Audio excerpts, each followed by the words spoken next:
Have you ever seen a cricket ball just disappear?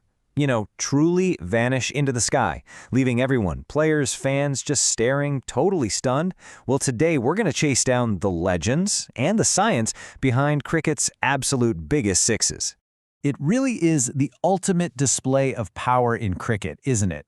Just one perfect, brutal swing and the ball is gone. And I'm not just talking about clearing the boundary rope. No, we're talking about those epic, once-in-a-generation hits that leave the stadium entirely and become instant myths. So that leads us to the big one, the question every fan has debated. What is the longest six ever hit in a cricket match? It sounds so simple, right? But oh boy, that question sends you down a rabbit hole of wild claims, unbelievable distances, and pure cricketing folklore. Could this be the one? A mind-boggling 153 meters. That's the almost mythical number attached to Pakistan's legendary power hitter Shahid Boom Boom Afridi from monster shot he hit against South Africa back in 2013. Or what about this one? 143 meters. Now, what's so incredible about this claim is that it belongs to a fast bowler, Australia's Brett Lee, from all the way back in 2005. I mean, a bowler hitting one of the longest sixes of all time, that is a story in and of itself. And you can't forget New Zealand's Martin Guptill. In 2011, he launched this 127-meter rocket that just seemed to hang in the air forever before it landed. These are the kinds of numbers that keep the debates raging among fans. Okay, so beyond those top three, there's a whole lineup of players who could lay claim to that title of cricket's biggest hitter. Let's really dive in and look at the main contenders. So here it is, the unofficial leaderboard of cricket's heavy hitters. You've got Afridi and Lee way out in front, then Guptill, but then you have Albie Morkel's absolute monster, 125 meters in the IPL, Liam Livingstone's 122-meter rocket, and who could ever forget Yuvraj Singh's beautiful, powerful 119-meter hit during the 2007 World T20. The numbers are just staggering, but they all share one pretty big problem. And here's the thing you have to remember. None of these are truly official, scientifically validated records. They mostly come from TV broadcast graphics, those quick on-the-spot calculations, and stories that just get bigger and bigger every time they're told. So while the legends are absolutely epic, the hard data, it's pretty debatable. Okay, so if we can't definitively say who hit the longest six, let's ask a, frankly, more interesting question. How is it even physically possible to generate that kind of insane power?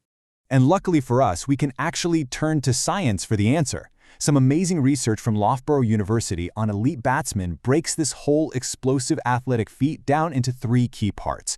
You've got to hit the sweet spot, you've got to maximize your bat speed, and you have to generate all that power using your entire body. So, first up, the sweet spot. It's not just a cool saying, it's a very real spot on the bat that gives you the most bang for your buck, the most efficient energy transfer. The research found that if you hit the ball just 2 centimeters off center, that's tiny. You can lose a massive 6% of the ball's speed.